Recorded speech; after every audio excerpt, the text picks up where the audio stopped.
the New York Rangers, after winning the President's Trophy in 23-24, they became just the fourth team in history to have the best mark in the league and then miss the playoffs the following season.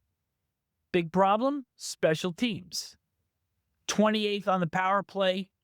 Penalty killing was 11th, with 18 shorthanded goals to lead the league, but both of those were third in their President's Trophy winning season. So clearly drops in that area. Their additions, the big one, Vladislav Gavrikov signing as a UFA from the LA Kings, 7 years, $7 million AAV. They get Radish signed as a UFA from Washington, and Scott Morrow comes over in the aforementioned K'Andre Miller deal. In terms of their RFA signings, Will Cuylle, most significant, 2 years, $3.9 million on average, and they also bring Matt Rempe back into the lineup. But perhaps, Neil, even more significant are the drops. We've already mentioned K'Andre Miller. We mentioned Zach Jones in the Atlantic Division preview. He signed with the Buffalo Sabres as a UFA after not being qualified with the Rangers. And this was a guy that I believe showed some promise, or maybe just wasn't given the opportunity that was necessary in New York. But the big one, Chris Kreider, traded on June 12th to Anaheim in a deal that brought back center Carey Terrence. And Kreider, one of the all-time Ranger greats, and this just continues a dismantling of the club, which really began last summer. Yeah, it did. And it began with the captain, Jacob Trouba, who they tried to trade to Detroit, couldn't get it done. He has to come into camp with all the rumors swirling around about him. And they go on from that to have a good start to the season, 12-4, I believe it was, until they ran into Edmonton and then got obliterated in Edmonton and then came home and lost to the Devils. And apparently all hell broke loose upstairs. And a memo went out, a text message that Kreider and Trouba, maybe others were available. That got back to Kreider, and Kreider wasn't happy about it. That, combined with some injuries that he had, made his year abysmal for the Rangers. And then they trade him to Anaheim, where he joins Jacob Trouba. But one thing we do know is that they still have Igor Shesterkin in net, who's going to be one of the top goaltenders in the league again this season, as he has been the last few seasons. And so that will cover up a lot of mistakes. But definitely, if you're a Rangers fan, when you go to Madison Square Garden this year, buy a program, bring a lineup, because it's not going to be the same team as you saw last year. You're going to get into the defense in a second, but I want to talk about offensively, because with Kreider out of the lineup, where's the offense going to come from? Artemi Panarin, 49 goals and 120 points in 23-24. He slipped by 12 goals and 31 points during the course of last season. Mika Zibanejad, terrible year, and a team worst -22. I think you're going to have to expect JT Miller, Vinny Trocheck, and it's about time that Alexis Lafrenière shows why he was a number one overall pick. This is a player that I believe is going to have his last chance to really shine in New York. He's expected to play with Panarin and Trocheck, and if he can't deliver the goods, I expect him to be out of New York the same way they moved Capo Caco last year. Yeah, I wouldn't be surprised, and I'm not sure that he can do it. He's going to have to play a heck of a lot better than he played last year, and a heck of a lot different, and put his nose down to the grindstone a lot more.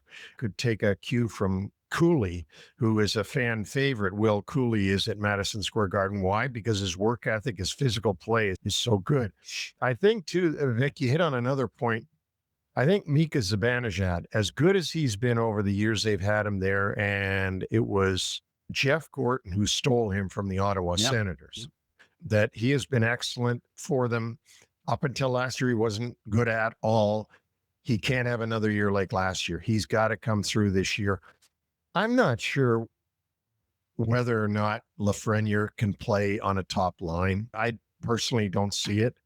But they do have, as you said, Miller, Zibanejad, Trocheck, Panarin, and Will Cuylle is really up and coming. So those guys are all good. The question mark offensively is Perreault. How good is Perreault? How good can he become? Brand new coach too, Mike Sullivan. How does Mike Sullivan see this team? How is Mike Sullivan going to see this team by the end of October? But when he knows the players and he knows what he can expect from them, it's all up in the air right now as to, with this forward group, as to what to expect out of them. It looks like Perreault is going to get the first shot on the third line, but right behind him, a couple of other young left wings that are looking to crack this lineup. We saw Brett Barard have some time with the Rangers. Brennan Offman, I think also, it's about time that he gets a crack in this lineup as well. But as much as we've seen questions on the offensive side, this defense, as you said before, you need a program. You definitely do. And it's hard to imagine 2 years ago when they won the President's Trophy with Trouba, heart and soul Ryan Lindgren, up and coming, powerful guy like K'Andre Miller. And then, of course, the Norris Trophy winner, Adam Fox. You know, people were really bragging about the Rangers and their defense. And now the only guy left of that group is Fox. Now, they brought in Gavrikov, as you mentioned, from the LA Kings, gave him a huge contract. He was one of the biggest fishes in the pond, in the free agent pond, and Chris Drury was able to get him to come to New York.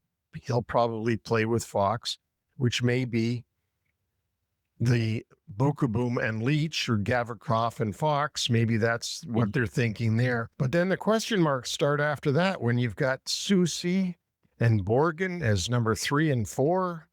You've got Vaakanainen and Braden Schneider as maybe 5 and 6. I think Schneider might be in the top 4, but it's not a lot of depth on defense for the Rangers, and not a lot of what we're used to seeing from them. So there's a lot of question marks on their defense, and Shesterkin will have to be Shesterkin for this defense. So our big Broadway question about the Rangers is Mike Sullivan comes in as head coach, and this is somebody that Chris Drury has wanted for a while. It's Drury's third hiring as general manager. Started with Gerard Gallant. He lasted 2 years. Went on to Peter Laviolette. Lasted 2 years. Sullivan has Stanley Cup championships, 2 of them with the Pittsburgh Penguins in 2016, 2017. Didn't have a lot of recent success. Where do you see his influence becoming a real positive that this club can rally around? Because certainly last season, it looked like a rudderless ship. Mike Sullivan is thought of as one of the best coaches in the NHL. And for good reason. He won 2 straight Stanley Cups with Pittsburgh. However, he just missed the playoffs 3 years in a row as coach of the Pittsburgh Penguins. Which Mike Sullivan is going to be behind the bench? Is it going to be the one that won the Stanley Cups in Pittsburgh? Or is it going to be the one that's missed the playoffs 3 years in a row with Malkin, Letang, and Crosby? You can't hang all the credit for the Cups on Mike Sullivan. You can't hang all the blame for the missed playoffs on Mike Sullivan. But how good is Mike Sullivan as a coach? We're going to find out, because this group, to get into the playoffs, is going to have to overachieve. You got to get this group to overachieve. And if you can get them to overachieve, they'll make the playoffs. If they just go what expectation-wise, they're going to be in a battle in the bubble with the Columbus Blue Jackets and at all. And I think there's going to be pressure on Mike Sullivan in one way, shape, or form. And all he has to look at it is predecessors. They only last 2 years. At the end of this coming year, he'll be halfway. But we'll find out with Mike Sullivan, is he a good coach? Because can he do, for example, what Spencer Carberry did for the Washington Capitals last year? Clearly, they overachieved. Clearly. And we've already gone through them. That's what's going to have to happen with this group. He does have one ace in the hole, though, Shesterkin. He's got one of the very best goalies in the league.